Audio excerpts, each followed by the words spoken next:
Pope Francis, the first Latin American pontiff and a transformative figure in the Roman Catholic Church, passed away on Easter Monday, April 21st, 2025, at the age of 88, marking the end of historic and often turbulent papacy. His death occurred at his residence in the Vatican's Casa Santa Marta, just a day after he was seen joyfully waving to thousands of pilgrims from his open-air Pope Mobile in St. Peter's Square on Easter Sunday.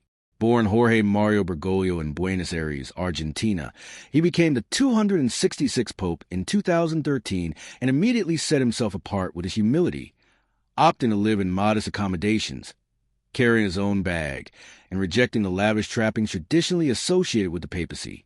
Over the course of his reign, he became a global symbol of compassion and reform, championing the rights of the poor and marginalized, advocating for the environment, and pushing for inclusivity within the Church, particularly toward LGBTQ+ individuals, divorced Catholics, and refugees.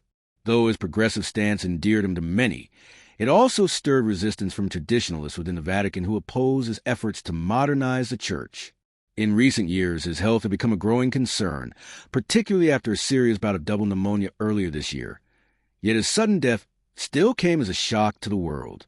As news spread, world leaders, religious figures, and millions of faithful expressed grief and gratitude for his spiritual leadership, with tributes pouring in from across continents. Thousands of mourners gathered in St. Peter's Square, lighting candles, offering prayers, and remembering a pope who redefined the role of the modern pontiff with humility, boldness, and a relentless focus on mercy.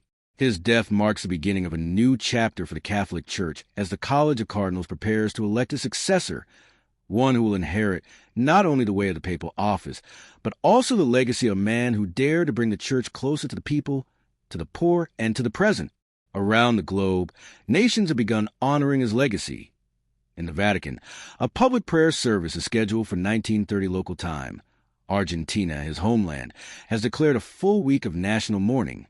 Brazil has followed suit, with President Lula highlighting the Pope's influence and compassion.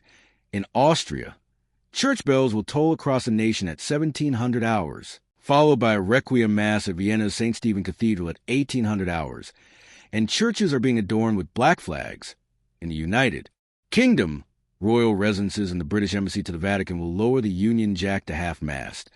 Spain has announced 3 days of mourning, and in France, the bells of Notre Dame rang 88 times in tribute, with the Eiffel Tower set to go dark this evening in solemn remembrance of a spiritual leader whose light touched millions.